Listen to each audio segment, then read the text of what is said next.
Human rights. Humanity will define the evils of humanity that should be extinct, such as massacres, female circumcision, human trafficking, discrimination against women, third world oppression, etc. Punishment for these offenses would be disproportionate, long imprisonment and property forfeiture that will be communicated in favor of the victims. Humanity will put all her might, pressure and influence to establish human rights, equality and democracy all over the world. Religion and terrorism. Humanity will require any senior leader of all religions emphatically condemn any use of violence against civilians, denounce and vomit any entity that uses religion as a justification for horrors. Humanity will develop a relentless strategy to eradicate terrorism, which has become a strategic threat to human existence. Pesticides of terrorism will include executions of terrorist murderers and affiliates to organize the crimes. Humanity is too much polluted with human scum. Higher duty of humanity is to clean herself as much as she can from human waste. Saddam's execution was a step in the right direction. Similar leaders and types should follow that fast lane out of earth straight to hell. Conceptual level. Humanity will not be satisfied by the conduct of fixation habits, but will manage self-examination and questioning in order to always doubt her conceptions. Conceptions will not be taken anymore as obvious, but will be defined, formulated, published, and discussed in depth by experts and by the general public. Hereby are some conceptions that should stand urgently for reviewing.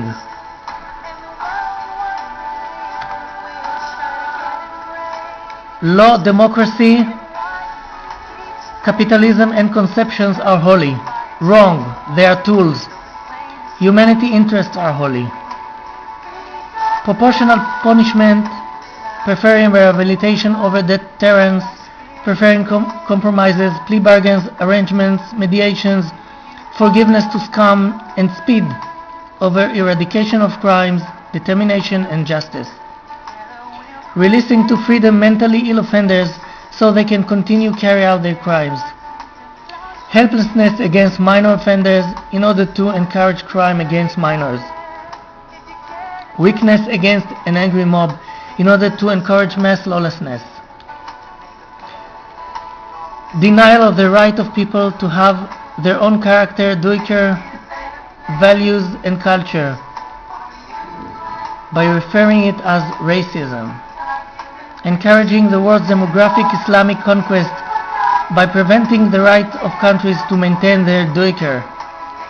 Encouraging terrorism by not enforcing the elementary rule, the duty to separate between military force and civilians in wartime. Encouraging the use of civilians as cannon fodder by criticizing the side who is maneuvered to hurt them in war. Difficulties in distinguishing between freedom fighters and human scum. Killing for killing without boundaries in order to exterminate is not freedom fighting. Confusion between war and war crimes. The use of civilians as cannon fodder is a war crime. Protection of civilians against terrorists hiding among civilians is a war. Prohibition to generalize.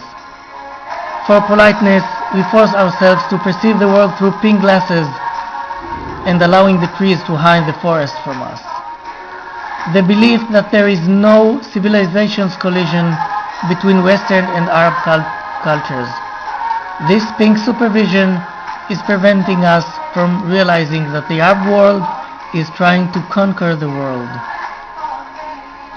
Proportion. There are so many horrors in the world, it is not saying that humanity can't deal with them because she is busy fighting against the only democracy in the Middle East which is under non-stop extinction threats and hardly survives. Facts of reality should not be determined by votes or by angry crowd, but by only one way, science. Zions are occupiers. This superstition is a very popular but with no scientific basis. Why Arabs deserve wars with insurance? Israel should compensate her exterminators. A very popular superstition, but completely insane. The solution to the Arab-Israeli conflict is very simple. The Arab world refused to accept the UN Resolution 181 for the establishment of Israel and tried to destroy her. He is responsible for all Israel's war and their implications. Accordingly, therefore, he should resolve all the problems that he created and compensate Israel for his endless efforts to exterminate her, as also for the Jewish expulsion. $1 trillion of compensation, and we put an end to this conflict.